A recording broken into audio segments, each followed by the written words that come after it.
one such evening, a gopika by name Neeraja,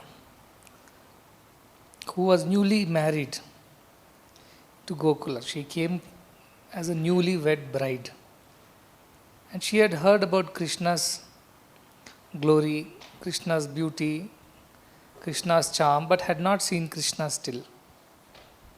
So, as the tradition was, the custom was, that all the people would go to Nanda's home because he was the village headman. And in the evening, they will borrow the flame from the lamp at Nanda's home. So, there would always be a lamp outside the home in the veranda. And all these gopikas, one by one, they will go and they'll take the flame from that lamp and then they will go and light the lamp in their own homes. So that was the custom in the evening. So since Neeraja had come for the first time and she had not seen Krishna, she did not know much about Krishna. She was a young bride. That time at children's age people would get married. So she took her lamp and went to Nanda's home. And as she was about to light the flame in her lamp, from the lamp in the house, she saw Krishna. And the moment she saw Krishna, she lost herself. And instead of putting the wick in the flame, she put her finger in the flame. And the finger was burning. And she did not realize at all because she was so charmed by Krishna. So she has lost her body consciousness and kept on watching Krishna and her finger was burning. Seeing this, Yashoda came running. See, what are you doing? You have put your finger in the flame. It's only then that she realized that she had lost her sense of consciousness, in Krishna consciousness. Yesterday we said, Yadga kyatva matto bhavati, gets intoxicated. A drunkard man, even if you go and give him 2 slaps, he won't know. He's so lost in drinking. Stabdo bhavati, gets astounded, gets astonished by the charm and the beauty. He's silenced with the wonderment of Lord's beauty.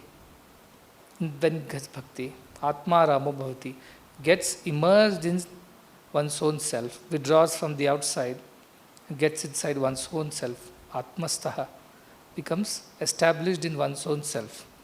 So Dehabhimana disappears and Daivabhimana comes into such a person. That is the power of bhakti. Even a simple gopika like Neeraja, who had only heard of Krishna but never seen Krishna, and though she had the desire to know and see Krishna, she had heard from other gopikas. And with that pure intention, as she went and saw Krishna, she lost her body consciousness and merged, she went beyond the body. Beyond, like you saying, God is beyond the gunas, gunatitaya. He is beyond all the attributes.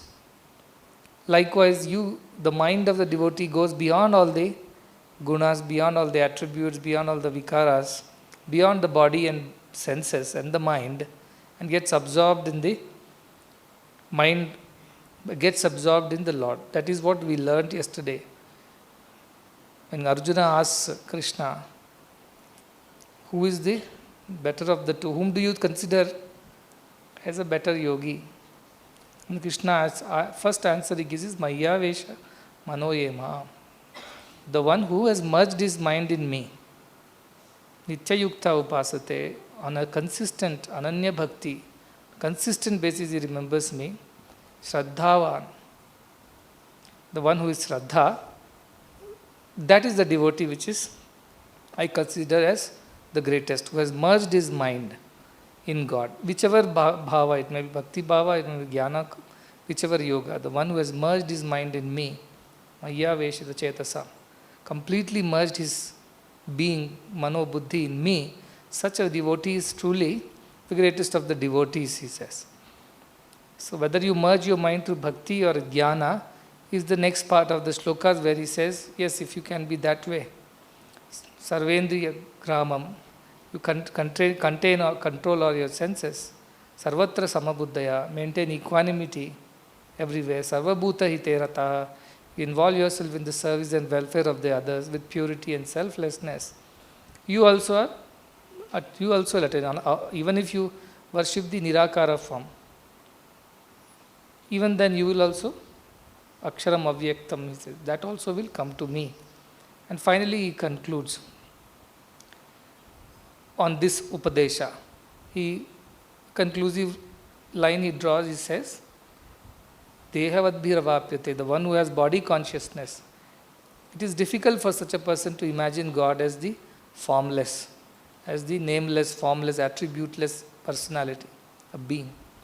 And therefore we discussed that in many other religions also, though they call God as formless, yet somehow inadvertently they end up assigning some gender, some form, some kind of personality or attribute to that God too. Because those who are in the form, it is impossible for them to realize the formless. But Neeraja, who went with bhakti and saw Krishna, lost her Dehabhimana, merged in the Daivabhimana. She lost her sense of consciousness altogether. Her finger is burning. She is not realizing that it is burning. So she went beyond. So it means what? The one who takes to the path of bhakti also reaches the same. Advaita Darshanam Jnanam becomes one, is Mana Buddhi Niveshaya, completely becomes absorbed in the divine self. So that is also possible. However, Krishna is, that's why he says, between the two, the one who wants to directly aim for the Nirakara, Avyayaktam, Anirdeshyam, will find it a little difficult because we have a body consciousness, we have a body. We would appreciate if God also has a similar feature in body. We can find kinship with God. And that is why avatars happen, because they come, they behave like just anybody. They also play with Krishna, played with the Gopikas, Gopalas. So they developed some kind of an attachment and love for Krishna. And from that love, he purified their minds and then ensured that their minds were merged in Krishna Bhava. That's how even those unlettered Gopikas who were not Gyanis in that way, in the sense they have not read the Vedantas, they also ended up realizing Krishna by pure bhakti, by always thinking of Krishna, by continuously meditating on Krishna, by continuously serving Krishna devotedly. They also attain. In fact, then they will go to sell their butter and curd. They will not ask, they will not say butter and curd. They will only say Govinda, Gopala, Keshava, Madhava. They will sing Krishna's name and go. And people will buy their butter or curds, whatever they were selling. So they were not having any other marketing. Their marketing was only Krishna's name, because they didn't know anything other than Krishna. So they just knew Krishna and they kept on chanting Krishna name. Therefore, amongst the bhaktas, who is the best? Again, Narada says, the best of the bhaktas are Vraja Gopika Nam. Those Gopikas of the Vraja are the best of the bhaktas, because they were the ones whose mind was complete, merged in Krishna. What did it say? Maya Veshita. Completely their mind is merged in me. Shraddhaya Pariyopetaste. They worship me with complete Shraddha. They had no other desire. Te me yukta tamamataha. I think they are the best of the devotees who can merge their minds. So Gopikas did that without any Karma Kanda, Jnana Kanda. They did not know any Vedanta.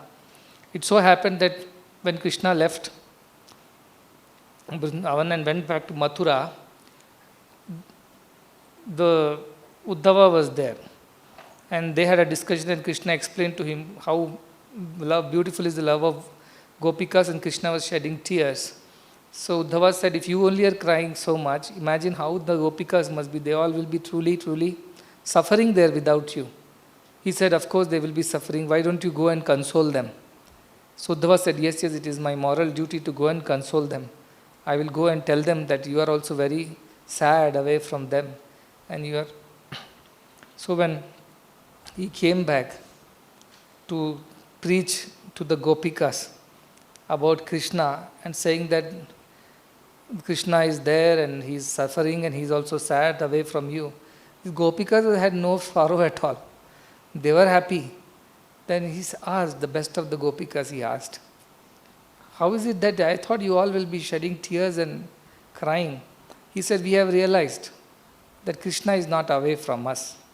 Krishna is not outside us. Krishna is in everything. Sarvam Krishnamayam. Everything is Krishna. Yamuna is Krishna, the tree is Krishna, the sand is Krishna, the cow is Krishna, the flowers are Krishna. Everything is Krishna, I am Krishna. So that is the experience the Gopikas had. So Uddhava, who went with a great discourse to tell them, he wanted to tell them Krishna is Atman and this and that. Gopikas gave him a discourse in return, saying what you are talking. Gopikas had that kind of a devotion that they went beyond their body consciousness. In fact, when Radha, last night, when Radha is there and Krishna is about to leave, he tells Radha, are you not sad? Are you not feeling bad? He said, which Krishna are you talking about? This Krishna. This Krishna is Maya, is the only body. The real Krishna is my Atma. He is the true Krishna who is within me, in everywhere, everything. So for the first time, Krishna is the one who bows down to Radhika, saying that to have a devotee like you is my fortune, good fortune. That is how God is bound by the devotion of the devotee. And that's why Krishna says, you worship me with complete mind and buddhi absorbed in me, with Shraddha, with continuity, not today, not when troubles come, not when there are difficulties, not when you have desires, but all the time, without any desires, continuously you worship me, you will attain me, I will ensure.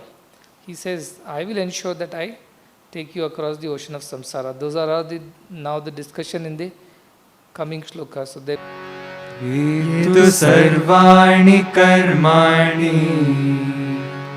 Etu sarvani karmani Mai sanyasya matparaha Mai sanyasya matparaha Ananyenaiva yogena Ananyenaiva yogena Mam dhyayanta upasate Mam dhyayanta upasate Teshamaham samudharta Teshamaham samudharta Mrityu samsara sagarat Mrityu samsara sagarat Bhavami nachirat partha Bhavami nachirat partha Maya veshita chetasam Maya veshita chetasam. In these two shlokas, Bhagavan Sri Krishna grants an assurance to all the devotees. Bhagavad Gita is not a Parayana Grantha, it is a Anusthana Grantha. See, there are many Parayana Granthas like Lalita Sahasranamam or Vishnu Sahasranamam or Satyasai Ashtottara Shatanamavali. They are only Parayana Granthas, that is, you chant them with devotion. But Bhagavad Gita is not a Parayana Grantha. Bhagavad Gita is an Anushtana Grantha, it is for practice. Therefore, here, Bhagavan Sri Krishna gives various steps how one can practice to merge in Krishna. Here the assurance given is, it's a conditional assurance. I will redeem you from the ocean of birth and death. Chirat, soon I am going to redeem you from the ocean of birth and death. But it is conditional assurance. In the first of the shlokas, that is the sixth shloka, he lays down three conditions. And again in the next also, one more condition is there. The first condition is, the devotee should offer all his karmas to me. That is the first condition. Whenever you are doing anything, like you offer worship by offering flowers, each action must be offered to me as a flower. That is one. Matparaha means you should keep me as your supreme and ultimate goal. You should always have in your mind, what is the goal of your life? There is absolutely no ambiguity. I want to merge in you. I want to realize you. I want to experience you. That is the second one.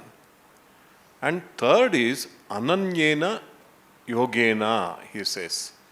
Ananya Yoga means all the time in Narada Bhakti Sutra, Narada says, Taila Dharavat.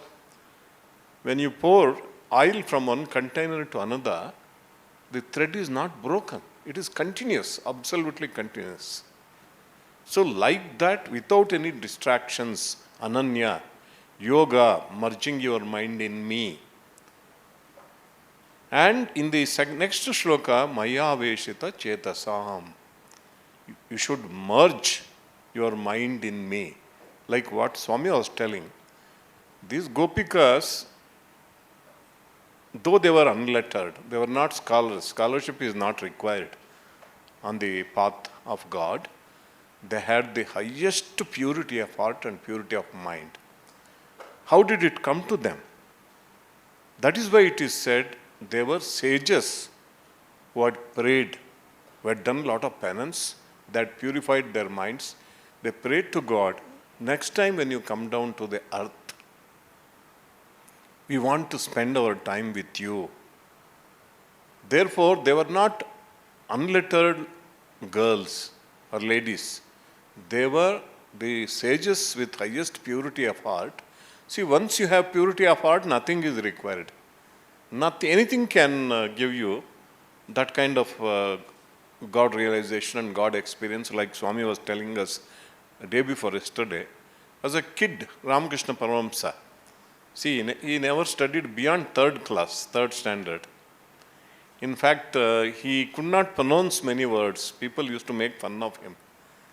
You know, for pension, he would say pencil. Pencil.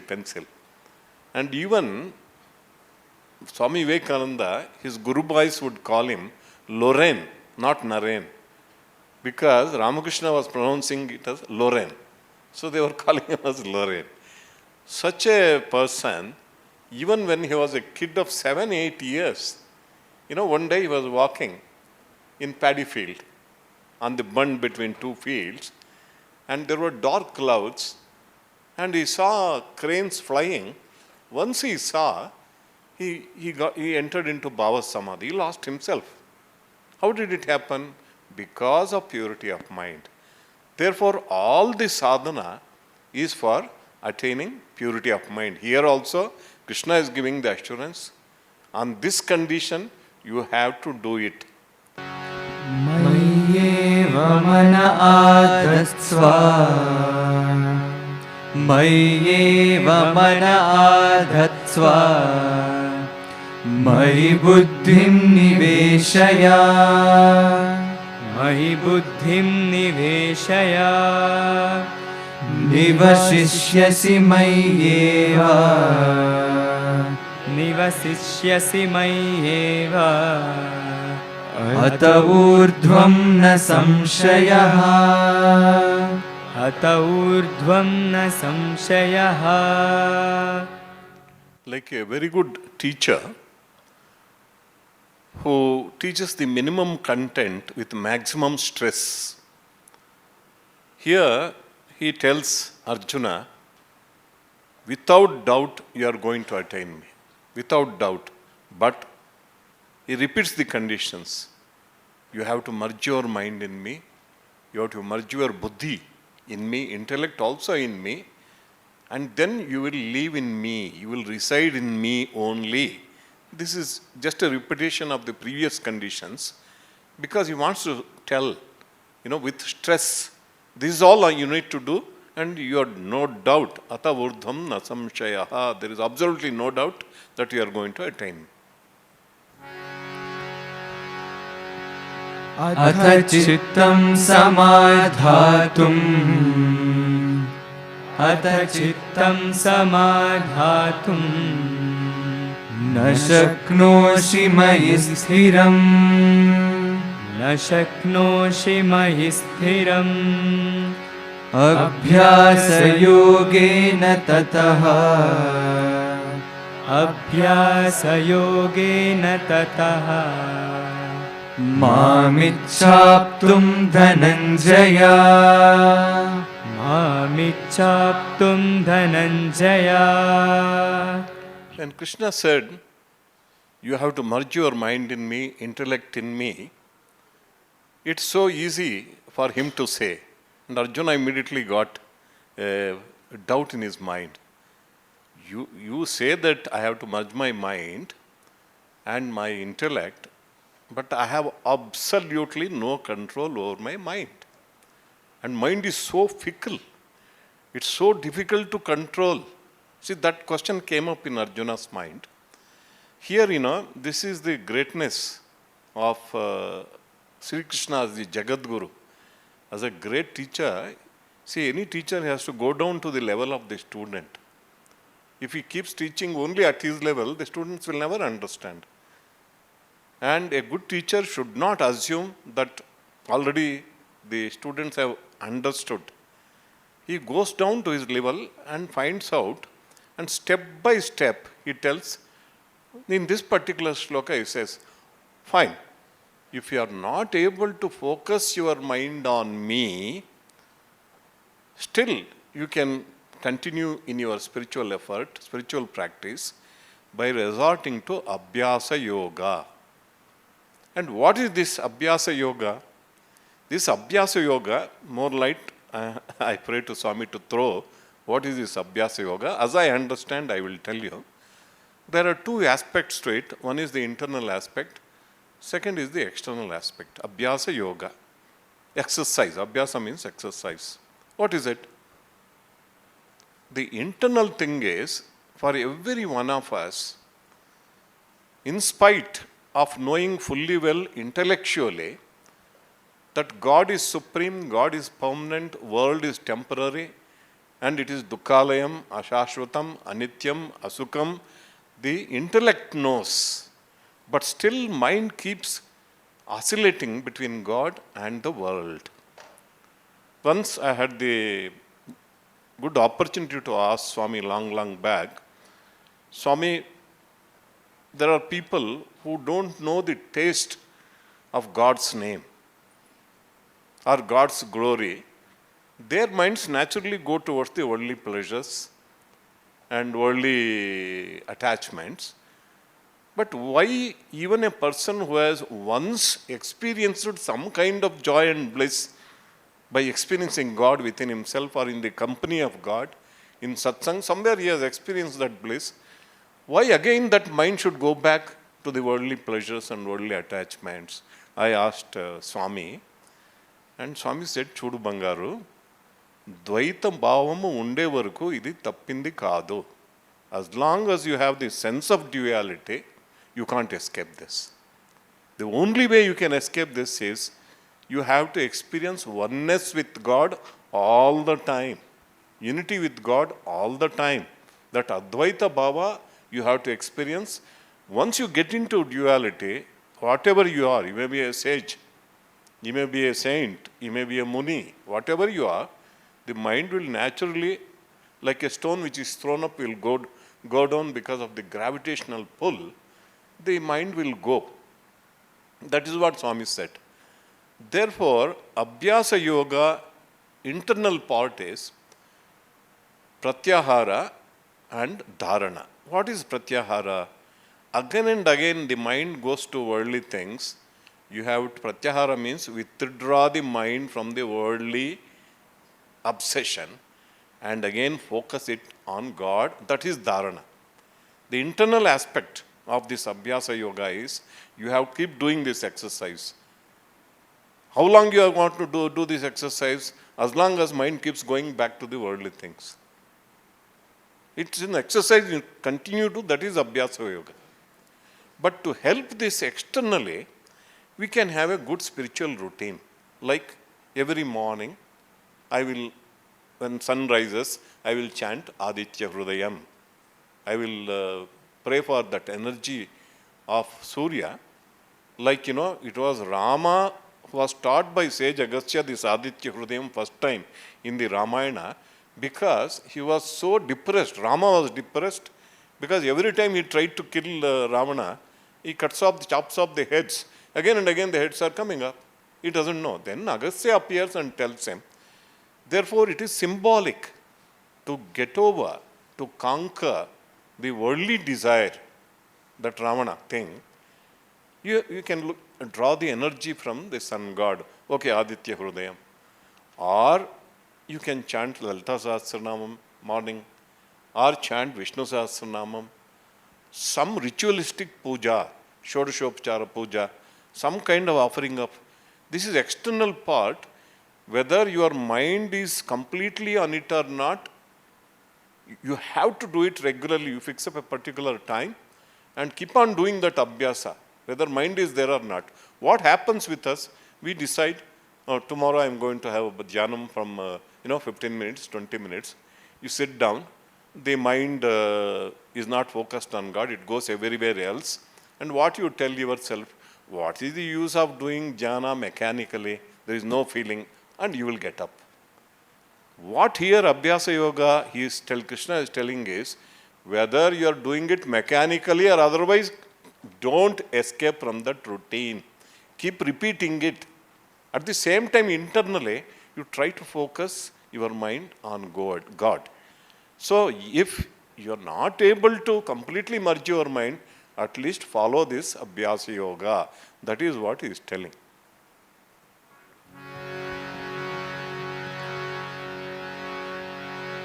अभ्यासेऽप्यसमर्थोऽसि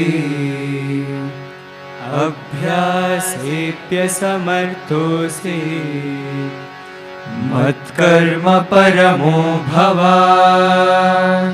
मत्कर्म परमो भव मदर्थमपि कर्माणि मदर्थमपि कर्माणि कुर्वन् सिद्धिमवाप्स्यसि कुर्वन् सिद्धिमवाप्स्यसि. Once Krishna told Arjuna, you focus on Abhyasa Yoga. What came up in Arjuna's mind is, that is also not possible for me. I can't sit quiet for 1 minute also. Even silent sitting is not possible for me. Because there is so much rajas. Why we are not able to sit quietly is, because there is so much rajas in this. Rajas we have to get rid of only with activity, only by involving ourselves in activity. When can you sit quiet? Either tamas should be there, means like Kumbhakarna, or sattvad should be there like Vibhishana. But when you have rajas like Ravana, instead of doing wrong things, you have to do the right things. And therefore this question is not asked by Arjuna, but Krishna, like the real master, he knows what is happening in the mind of Arjuna. Therefore he tells him, even if you are not capable of all this, you can't chant Parayana, okay, fine, no problem. You can't do Dharana, Pratyahara and Dharana, no problem. Whatever you do everything for my sake. Whatever activities you are doing, you are studying, study for me. That's what Swami says. You are treating a patient, do it for me. Okay, you can't sit quiet and do anything, forget about it. But you are doing some activity. For your livelihood at least you are doing. Instead of doing it for livelihood, why are you doing? Why are you studying? I want to get a rank. Why should you get a rank? I should get seat in engineering college, medical college. Why do you want to become a doctor? I want to earn money. Instead of that, you study for me. Like Swami says, I am studying to satisfy Swami because I want to serve Swami. Tomorrow I want to become an instrument in the hands of Swami. Therefore, whatever work you are going to do, you offer it to me, even then you can reach me. See, first difficult thing, next, difficulty level reduced, and then further reduced, and next still he reduces. Yes. अथैतदप्यशक्तोऽसि अथैतदप्यशक्तोऽसि कर्तुं मद्योगमाश्रितः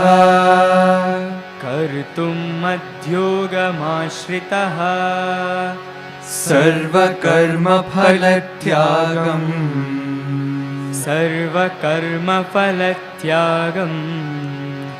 ततः कुरु यतात्मवान् So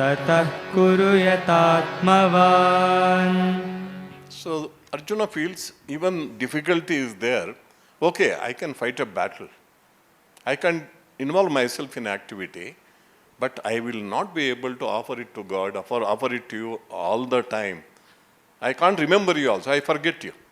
See, many times it happens to all of us, while doing Swami's work, we forget Swami. We forget why we are doing. All of us are doing naturally being here. We are doing Swami's work as teachers, as students, or doctors, or whatever you are doing Swami's work. The problem with us is, we start fighting with our colleagues, finding fault with all the people around, because we forget it is Swami's work. So, this doubt comes in Arjuna's mind. Okay, I can work, but definitely I cannot remember you all the time and offer all the work to you. Then, still the difficulty level is reduced. Okay, forget about me. This is what God is telling. Forget, no problem. What you have to do? Karma palatyaga. What is karma palatyaga? See, if you study, you will get a certificate. Does karma palatyaga means you have to tear off the certificate? You work in a company, you get salary. You have to throw away that salary. Does it mean karma palatyaga? When you do business, you get some profit. Should I throw it away? What karma palatyaga means, there are two things. When you are working, don't desire the immediate result of that action. You replace that desire for the immediate result of that action with a higher desire for God's grace. Therefore, karma palatyaga means the motivation for action is sublimated by, instead of saying when I am studying, students are studying. Why are you studying? I want to get 90% marks. Instead of that, not for 90% marks, I want your anugraha pala, not this result. I want your anugraha pala. So the motivation should become for all our actions, not the immediate results we are going to get. Why I am doing this? Because through this, I want your anugraha pala. Instead of desire for the immediate result of that action, you desire for God's grace. See, this is while doing the action. When the result comes, don't bloat and exult when there is success. Don't get depressed or despair when you fail. You have to take it with samadho buddhi. So while working, I am doing all this not for somebody's recognition. I am not doing all this for money. I am not doing all this because I want to get a good degree. I am doing all this. Or a teacher may think I am doing all this because students should say that he is a great teacher. No. I am doing all this with only one purpose, one desire. I want your anugraha pala. I want your grace. This is while doing the action. When the result comes, you don't bloat. You will tell God, if you succeed, you tell, it is your grace that I could succeed. And when you fail, you say, that is your will. You are trying to teach me some lesson. Every failure in the life of an individual, or a society, or a nation, or even the world, or every obstacle that comes is a lesson from God. Everything is a lesson from God. Oh, you want to teach me something? It is your will. Thy will be done, not mine. So, when you do the action, do it only for God's grace. And when the result comes, accept it as God's prasadam. See, that is what is karma palatyaga. That is what, and more light, I again pray to Swami to enlighten us on that. श्रेयो हि ज्ञानमभ्यासात् श्रेयो हि ज्ञानमभ्यासात् ज्ञानाध्यानं विशिष्यते ज्ञानाध्यानं विशिष्यते ध्यानात् कर्मफलत्यागः ज्ञानात् कर्मफलत्यागः त्यागात् शान्तिरनन्तरम् त्यागात् शान्तिरनन्तरम्. Already Krishna has given us various steps. Starts with Abhyasa Yoga, then Ishwararpana Karma, and then Karma Palatyaga. Here he says, of all the sadhanas that you can do, that's very important, can, what you are capable of, easiest is Karma Palatyaga. That is best. That is best for you because you can do it. Why? Once you do this Karma Palatyaga, immediately you will get peace of mind. You have no anxiety. You know, while doing the action, you have no anxiety whether you are going to pass or fail, succeed or fail. Because you are not looking for the result, immediate result. I am only looking for God's grace. Therefore, God is definitely going to bestow His grace. Therefore, I have no anxiety. When the result comes also, I have no anxiety because it's all God's will. Therefore, he says it is the easiest and the best for you. Then he gives the comparison. Jnana is better than Abhyasa. Jnana is better than Abhyasa. Dhyana is better than Jnana. And finally, Karma Palatyaga is better than Dhyana. When he says better, what it means is easier for you. Because nothing is really higher, nothing is really lower. Everything takes us to God. But he says, Abhyasa, better than Abhyasa is Jnana. Here when he says Jnana, in this particular shloka, it does not mean Prajnana. Because real Prajnana is Advaita Darshanam Jnanam. One who is rooted in that oneness experience only has got Jnana. But here what he is telling, when you do the Abhyasa, like Parayana or Dharana and Pratyahara and Dharana, you have the knowledge. You should have knowledge of why you are doing it. At least you should have the knowledge intellectually that everything is God. Everything happens according to will of God.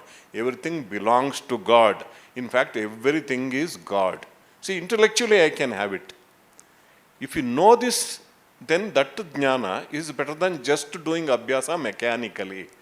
Doing with feeling is better than doing it mechanically. That's all he means.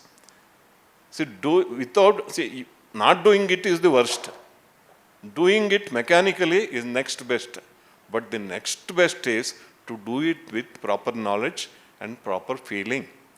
And then he says, dhyana is better than jnana. Here what he means is, intellectually you know the truths. What is it? All this is your leela. You are in everything.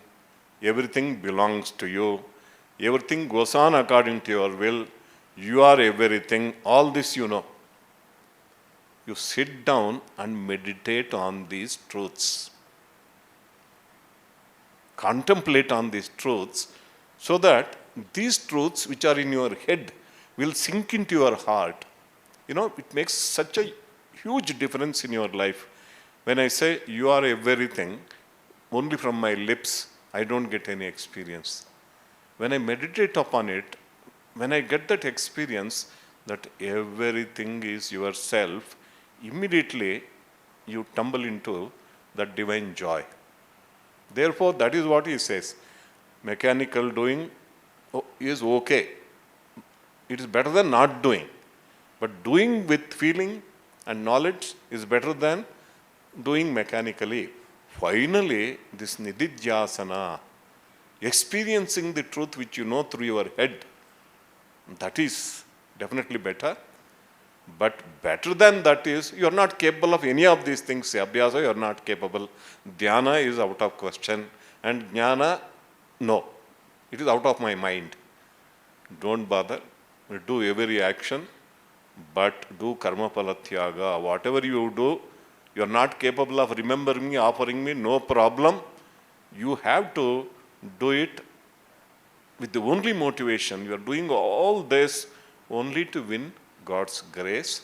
And when the result comes, accept it with equanimity. So this is what thing is. Stopped you at the 12th shloka, because 12th shloka is the conclusion of the 6th to 11th shlokas. Yesterday 5th shloka was like a final commentary on the first 4 shlokas. If you go back, the first 4 shlokas where Krishna is asked, which way should I take, Nirakara, Sakara? Krishna says, both ways you will reach me.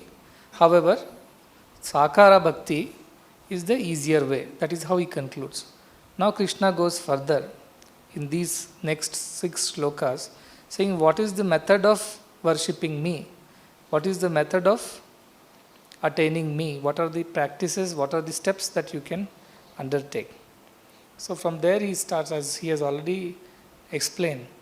So he told them, the good thing is that you do, the one who does all the work for my sake, not for anybody else's sake. Completely it's for God's sake. And completely absorbed in God, ananyenaiva yogena, continuously, not 1 day, 2 days and 3rd day is forgotten. I will redeem him, such a person. Without any delay, I will redeem him. There is no doubt such a person who has invested his whole mind in me will be urdhvam na sanchaya. He also rises means spiritually rises and reaches me. That is what it means. Then the beauty of Krishna as a teacher, as he explained, which teacher will be so lenient as Krishna? He did not put, you want to attain me, you better do this, otherwise don't talk to me. What he said? See, the best thing is manolaya. Completely your mind should be absorbed in me. Mayeva mana adhastva. Mayi buddhim niveshaya. Your mind, your intellect, it means the whole deha bhava, that jiva bhava should completely merge in me. That is the best way. That devotee is the best for me. There are no two minds. There is only the mind of Krishna. Your mind does not exist. It means your existence itself is an illusion to you. Can we reach that state of merging our mind in Krishna? Our mind will come up with some trick or the other all the time, isn't it? And all the more when you sit down to try to merge the mind in God, that is the time it will run even further.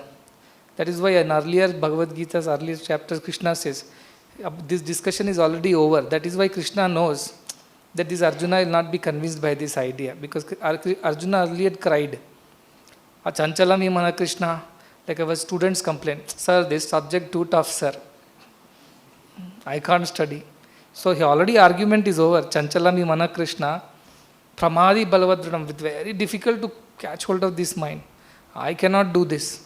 That time only Krishna tells him, Abhyasena yogena, through Abhyasa yoga, Vairagyena cha grihiyate, he says. First Krishna says, Asamshayam Mahabhaho, I know what you are telling is mathematics is impossible for you. I know it's very difficult. I sympathize with you because you cannot control your mind. I fully agree. So Arjuna is put at ease. Abha, at least the teacher knows my difficulties. He is not over expecting things from me. He says, Asanshayam Mahabhaho, O great mighty, see his, what do you call that? Satire. Asamshayam Mahabhaho. Mahabhaho, you are very powerful. Why can't you control the mind? Pramadi Balavadranam. It's very difficult to control, he's saying. And Krishna's satire in Arjuna is, no doubt, great warrior, great Shaktishali you are, yet you cannot control the mind, I know. So he already knows Krishna. That's why Krishna remembers that. And what he says here, Mayeva mana adasva, you should merge your mind in me. Mayi buddhim niveshaya, completely merge your buddhi in me. Then you will definitely reach me. But he remembers the conversation this Arjuna had already told, he cannot control his mind. So what he says, he goes one step lower. You cannot control your mind, I know. So what is the next shloka? Athadepa abhyasa yogena tato. So he says that if you are not nashaktosi, if you are not capable of this, which I know of, because just a few minutes ago we discussed that topic and you said I cannot do this. So he again reminds him, if you want to merge your mind in me, Abhyasa Yoga is available to you. But Abhyasa Yoga, as he said, is not just one part. Abhyasa comes with Vairagya Yoga. Only Abhyasa without Vairagya is no use. Abhyasa means to practice, practice the discrimination. But without Vairagya, mind cannot be controlled. Discriminating and detaching is very important. Most of the people can discriminate. That is what he's saying. Intellectually we know everything. This is right, this is wrong. But do you have the willpower to detach yourself from all the worldly things and attach to God? That's when your mind will get merged in God, isn't it? You know your mind has to merge in God. You know you have to withdraw it from the senses. You know you have to withdraw it from the world. At the same time, withdraw and do what? Put it on God. So both are required, detaching from the world and attaching to God. Removing it from the world and putting into God. So Abhyasa Yoga, which he asked, what is Abhyasa Yoga? Abhyasa Yoga has both aspects. One Abhyasa is to keep withdrawing the man, Pratyahara. But Pratyahara is not possible unless you do this Yama Niyama. You see, the basic discipline should be there in life. Today I went to listen to the music instruments. See, if they had not on a daily discipline practiced, that is Abhyasa. By putting their entire mind and buddhi into the instrument, into learning, and detaching it from other pleasure-seeking ways, eating, sleeping, and whiling away the time. How could have they learned the musical instruments? So anything, that is why mana eva manushyanam karanam bandha mokshayo, mind is responsible for your bondage or liberation is said. So mind is very typical, critical. So what happens when your mind merges in God's mind? Complete. You become the Soham Bhavam. You always live in the Bhava of God. So such a devotee is almost equal to God because there is no two things. Mind alone is the difference between us and God. If mind only does not exist, has gone into God, you become like a river merged into the ocean.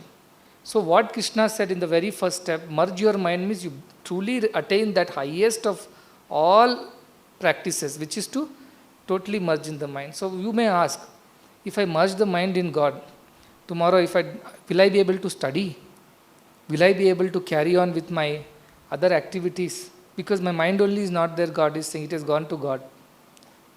So what will happen to me then? Will I exist? Will I be able to eat? Will I be sleeping? Will I be able to talk or sing? Because my mind only is not there, you are saying. So what does this merging the mind mean? How do we act after that?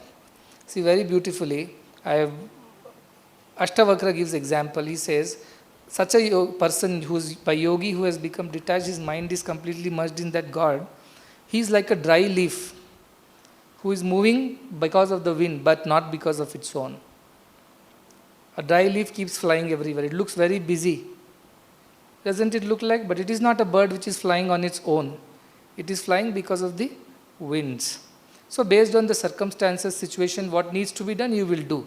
The Gopikas went and milked their cows in the morning. They made their butter by afternoon. They sold their butter by evening. They did all that. Yet their mind was always in the Krishna. So that is the merging of the mind. Your body will continue to act. And you will clearly differentiate that this is my body, which is busy in action because of the samskara vayu, it says. Because of the samskara, I am born as a cowherd girl. I am married in a family of Gopalas. This is my basic duty to make curd and butter. So you are physically, you will be busy doing all these things. And the one who sees you from outside, he'll think, oh, how busy this man is. But your truth is only as good as the dry leaf floating because of the wind, not because of its own. So the mind of a person which is merged in God, though he exists and does everything, yet he has no sense of doership. So the first stage what Krishna is asking is no doership. Kartritva bhava will disappear because your mind does not exist. You are doing everything. It's happening. That is why we say yogis, jnanis, they don't do. It happens for them. Without their realizing. They're eating, sleeping, walking, everything they're doing. But they're still not doing. Whereas an ajnani, even if he's not doing, he's doing, they say. Even if he's not doing, it means he's happily Kumbhakarna method, sleeping. Seems like he's not doing anything, but he's actually doing. That sleeping is his karma. It is part of his karma. Whereas a jnani, even if he is doing everything, he is not doing anything. So first step Krishna asks is merge your mind with me, completely absorbed in me, your buddhi in me. It means you don't think, you don't decide. You're always, your mind is absorbed in everything happens in your life. You'll continue to sing, you'll continue to walk, talk, but as if on an autopilot, as if controlled by a remote control. It's not on your own accord. That's a state that you must attain, he said. Then you are a dear devotee to me. That is, but he knows this, Arjuna is not capable of that because he has already cried before. This is too difficult a sum for me. Give me some easier questions. Otherwise I'll fail.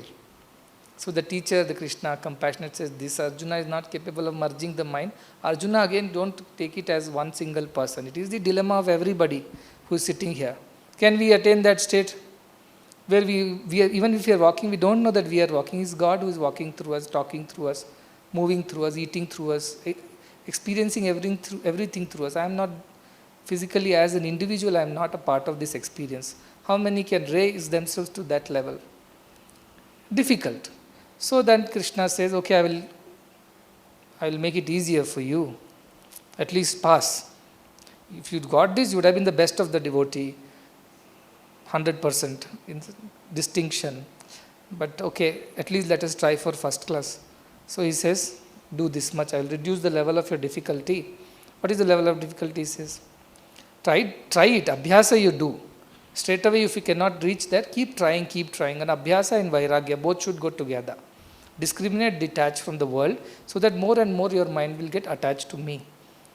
Same thing Ramakrishna Paramhansa says, like a rich man who is always worried about the money in his pocket, like a newly married young man always thinking of the bride at home, like the person with a toothache always thinking of the tooth which is paining while he is doing everything, while a mother busy with the daily chores is thinking of the baby in the cradle.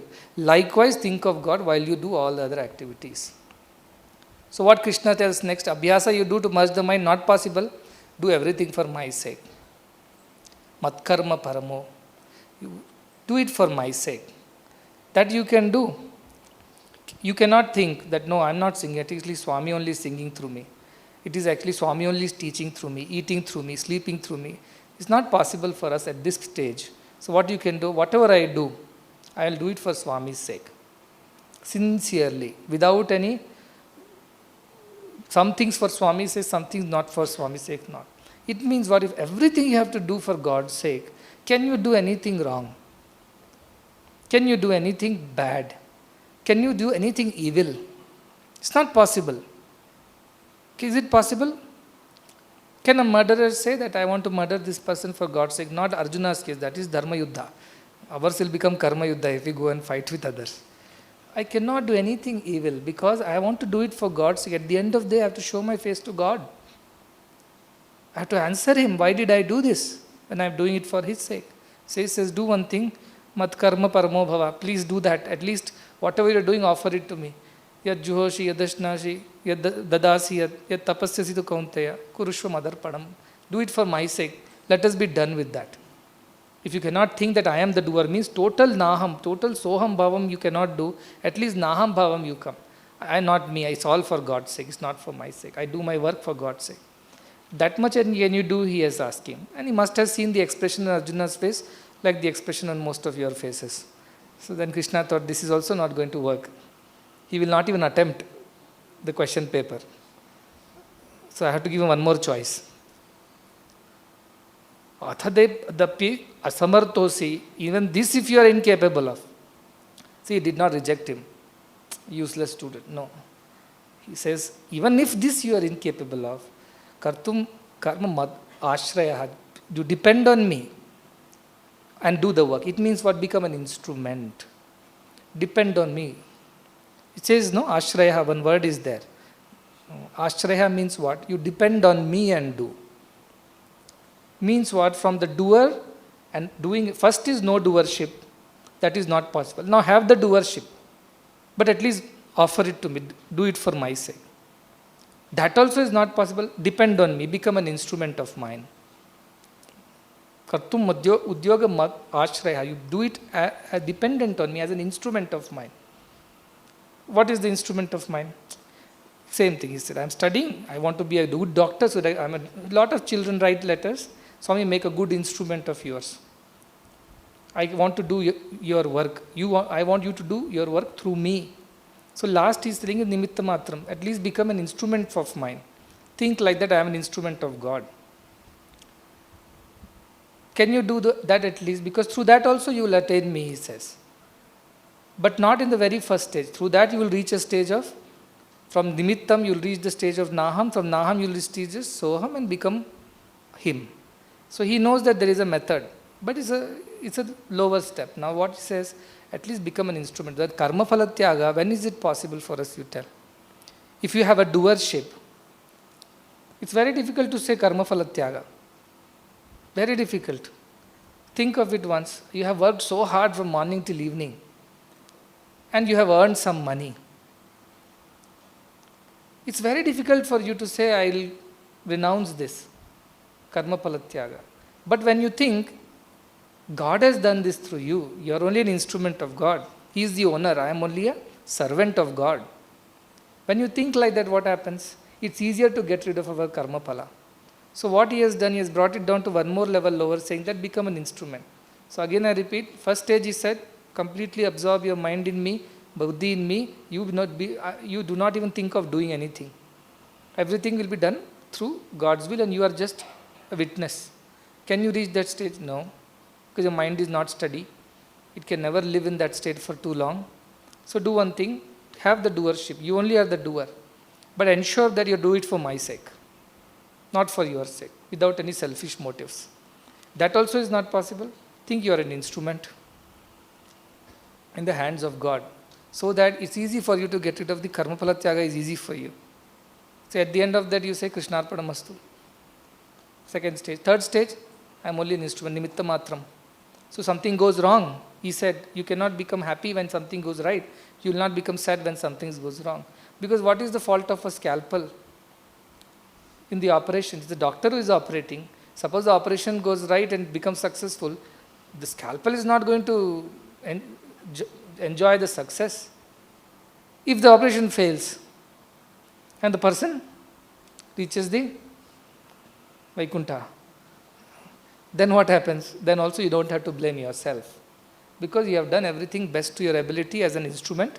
You have offered to God and you have completely believed that God is working through me. So the karma phala tyaga becomes easier with the instrumentation idea, not as a doership idea, not even as the I. I am I is very difficult. Then it says that, okay, at least do this much. Whatever you do, you offer it to me. At the end of the day, Sri Krishnarpanamastu. But that also we forget. So he says, at least remember that you are an instrument in my hand, so that whatever happens through you, it's happening by me. And so it is easy for you to give up the actions. Isn't it? But only if you are a sincere instrument, a tuned instrument, a pure instrument. Suppose the whole instrument is not tuned properly. Then even if the best of the musician plays, it will produce noise.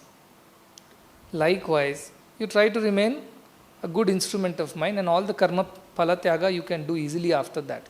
So karma phala tyaga is not possible unless you think you are a servant of God or an instrument of God. And none of this you own.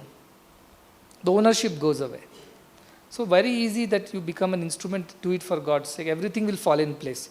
And when you keep doing this again and again, slowly your mind gets purified. You realize that I am not the doer at all. Somebody else is doing, I am just a witness.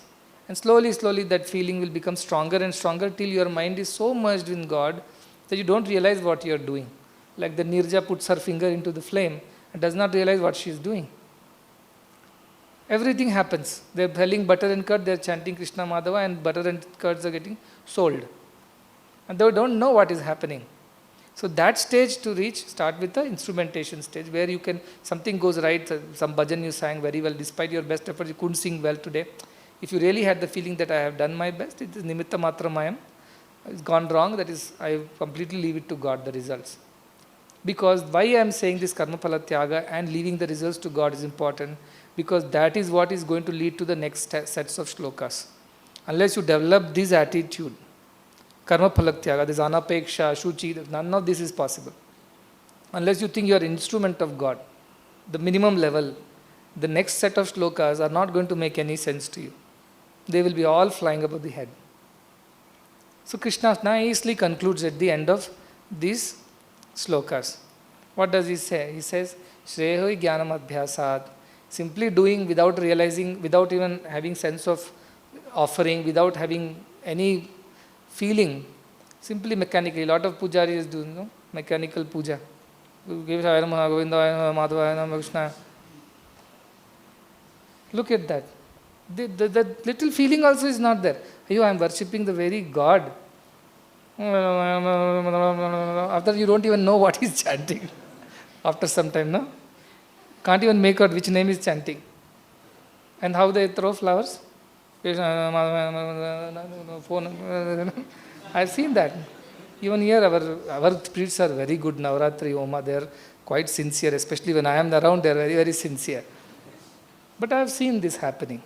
So such a person, can he attain God? Even if he is doing God's worship only.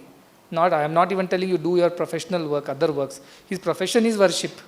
Bhakti is his profession. Yet they don't attain God because there is no jnana in that abhyasa. They're not doing with awareness, mindfulness. They're just doing mindlessly. So svacha abhyasa, leave it. If you are trying to do that kind of abhyasa, leave it. Better than the abhyasa is jnana. Do it with the knowledge of what you're doing. You are offering to Krishna. That is Vigrahamut. Krishna is very much present. I'm offering to Krishna. With some devotion, some feeling. So that is jnana. Dhyana is what? Completely merged in the action.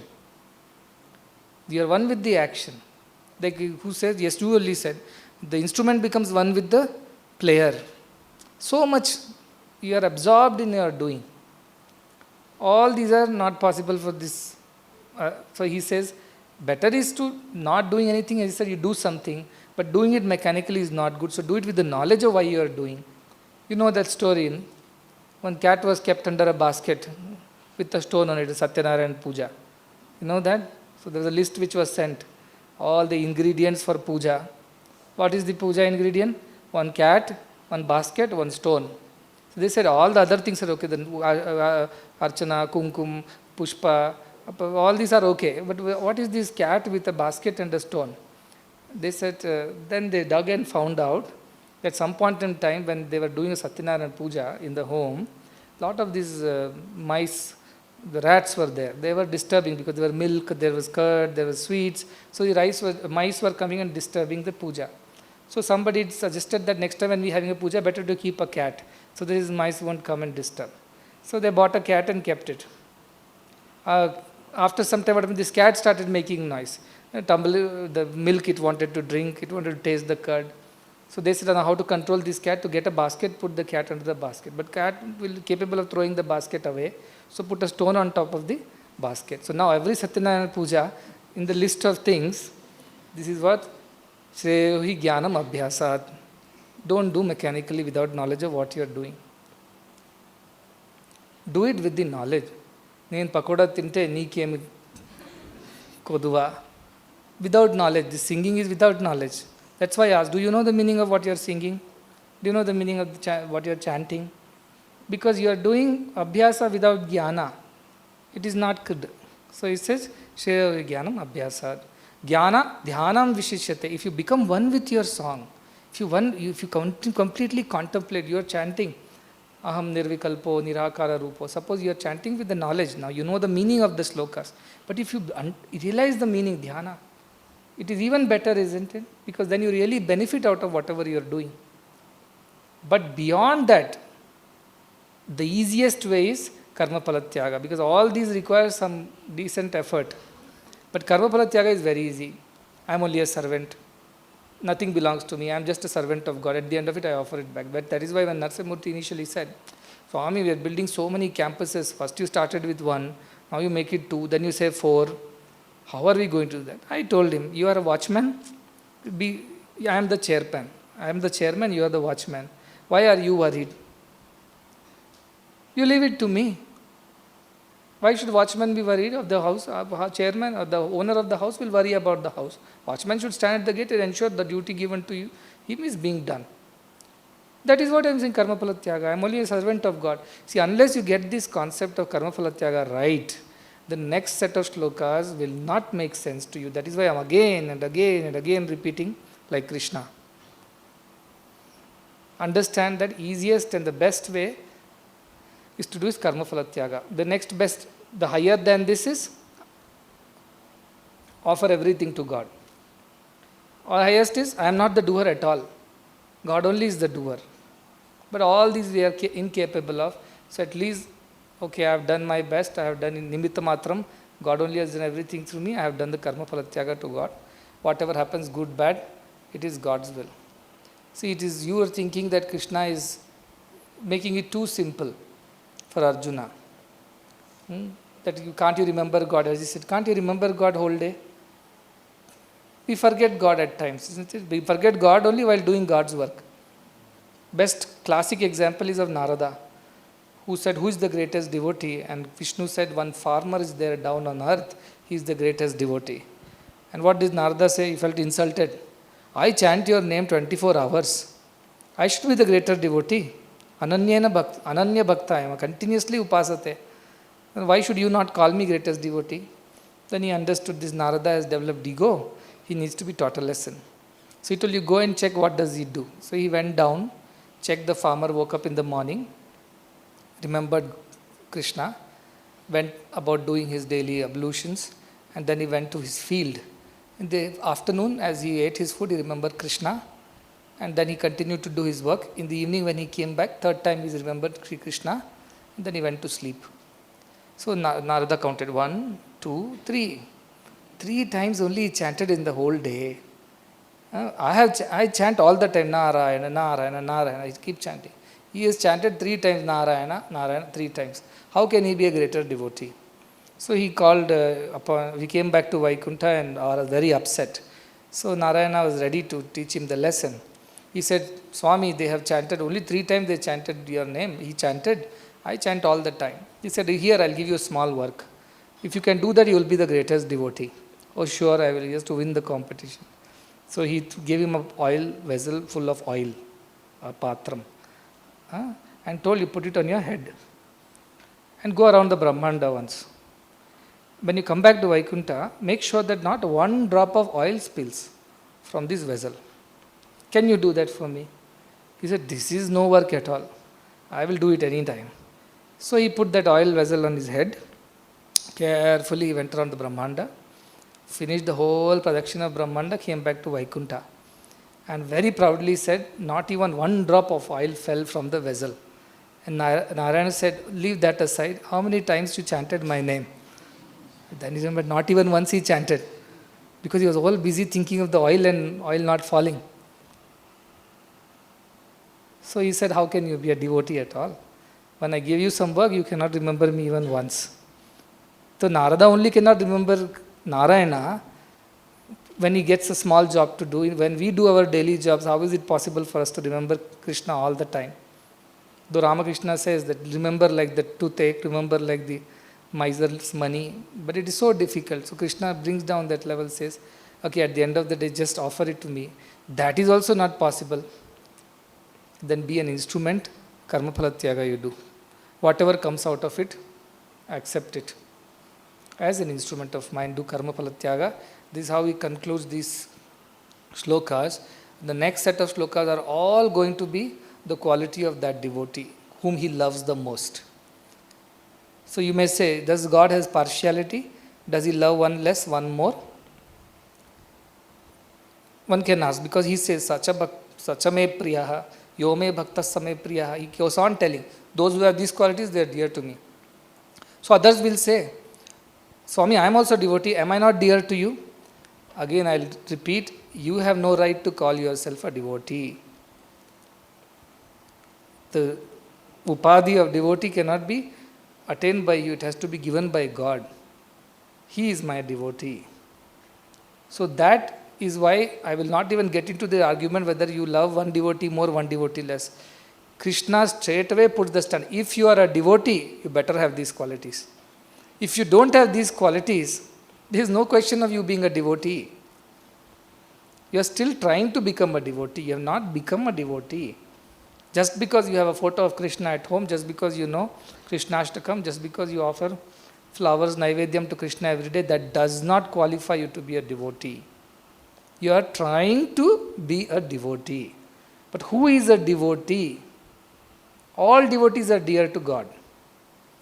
So there is no argument, is this devotee less dear or that devotee more dear? All devotees are dear to God. But the question that you must ask is, who is a devotee in the first place? And then you put yourself against the standard and say, am I a devotee at all? Still, though I claim to be a devotee, like Narada said, I am the greatest devotee.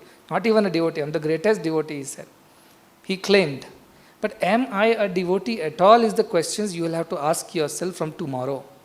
When we go through these qualities of a devotee, you will realize the Krishna's standards of devotion and what he expects of a devotee is so high. And only those people who meet these standards will be dear to him.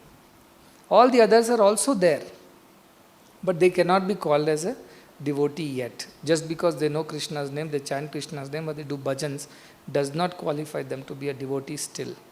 So let that discrimination guide your thinking in the slokas going forward.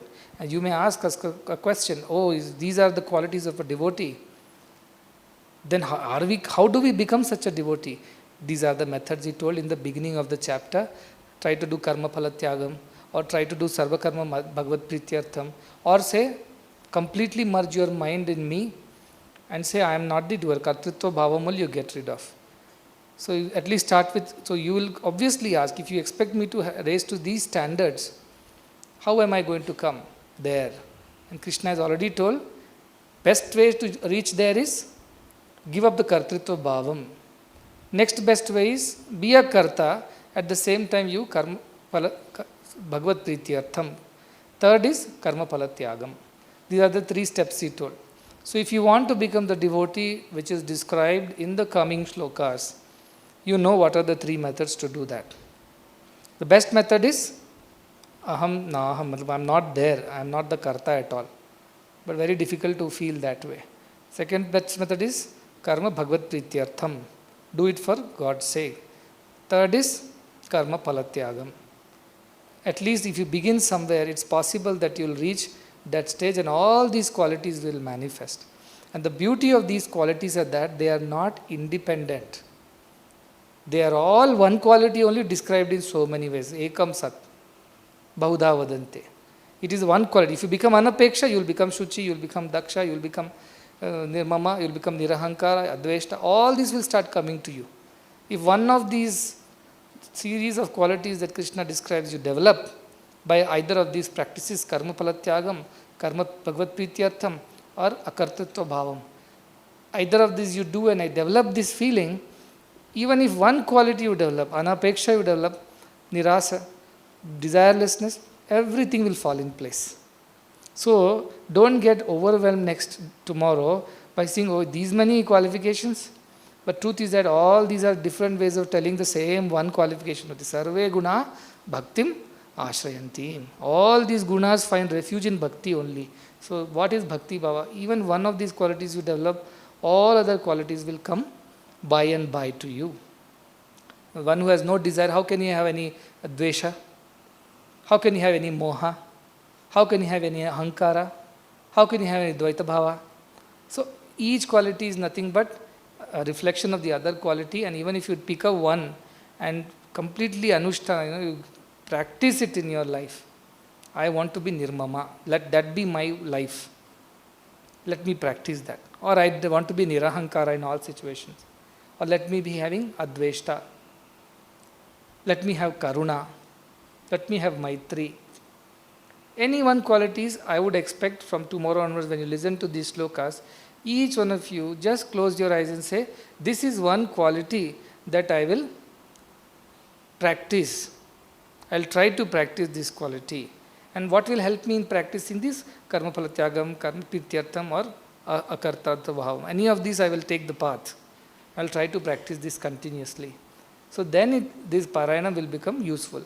If this Parayana of 12th chapter Bhagavad Gita is going to be just another Parayana, there are so many Panditas who they can give better commentary, better explanation than this. However, with that there is nothing, as I told, Haro yadyutteshta, Harihi Kamalajopicha.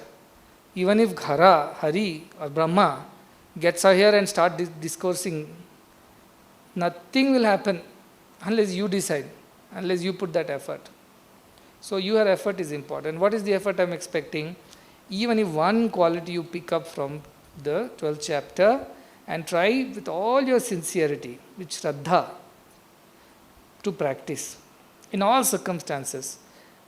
Ata urdvam na samshayaha. You will definitely grow, you will definitely evolve, no doubt about it, even if one of these qualities you pick up. That is why I have got to Bhagavad Gita's 12th chapter and I am emphasizing that you should pick up one of these qualities. What are these qualities of the devotees that are dear to Krishna? What is that he expects out of his devotee?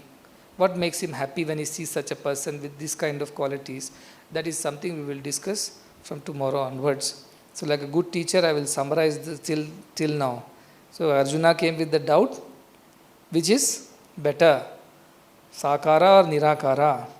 And Krishna said, those who merge their mind in me, they are the best of the people.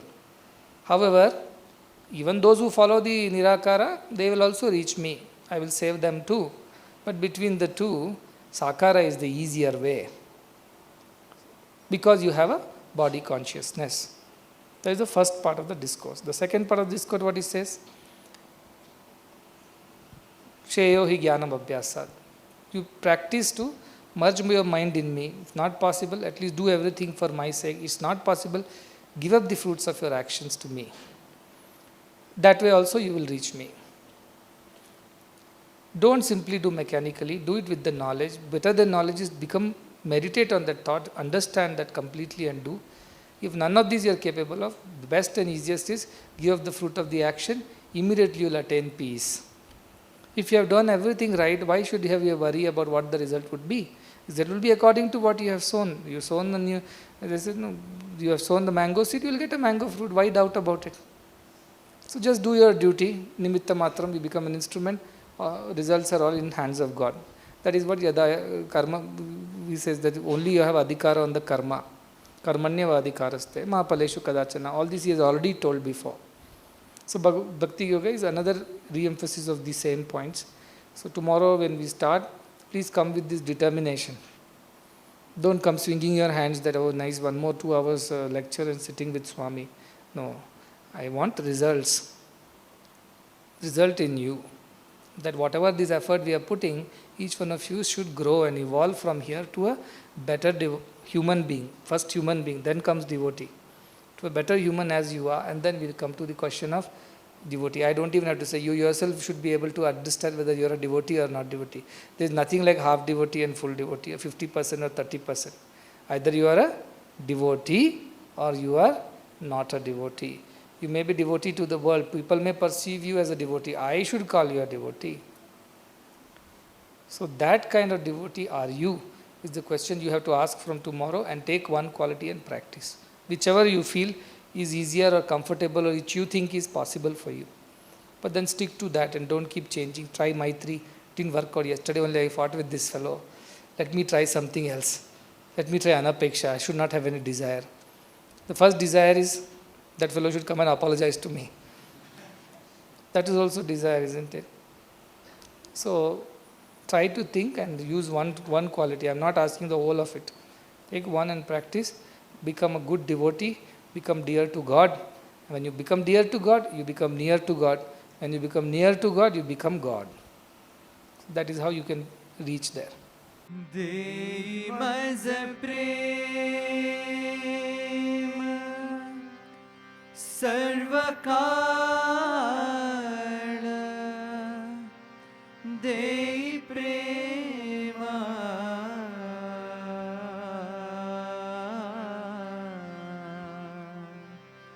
gud tuze rupa, gud tuze nama, gud tuze rupa, gud tuze nama, gud tuze rupa, gud tuze nama. Dei mais prema sarvakal, dei prema, dei mais prema sarvakal, dei prema, gud tuze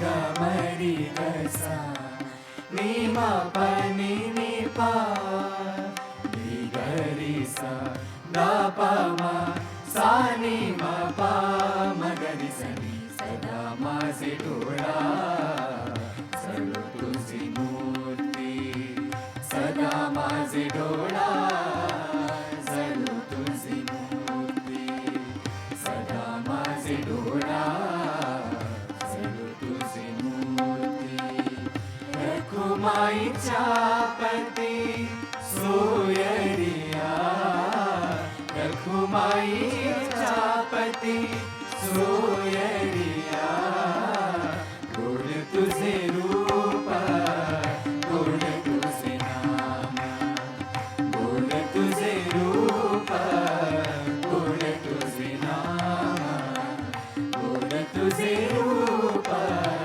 गोड तुझे नाम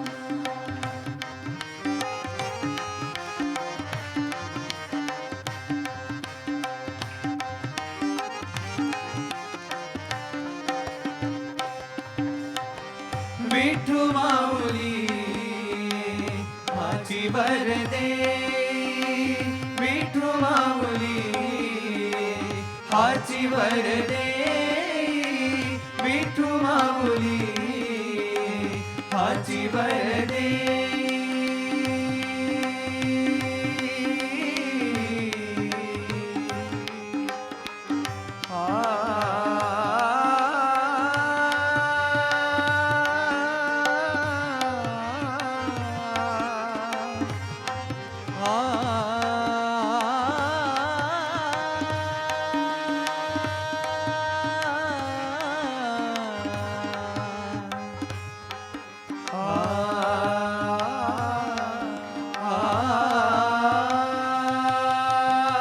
विठू माऊली आजी वरदे विठू माऊली हाची वरदे सिंचरुनी राही हृदयी माझ्या संचरुनी राही हृदयी माझ्या गोड तुझे रूप गोड तुझे नाम गोड तुझे रूप गोड तुझे नाम गोड तुझे रूप गोड तुझे नाम पाग मरी गसा नि म प नि नि पा पाग मरी गसा नि म प नि नि पा नि गरी सा द प म सा नि म प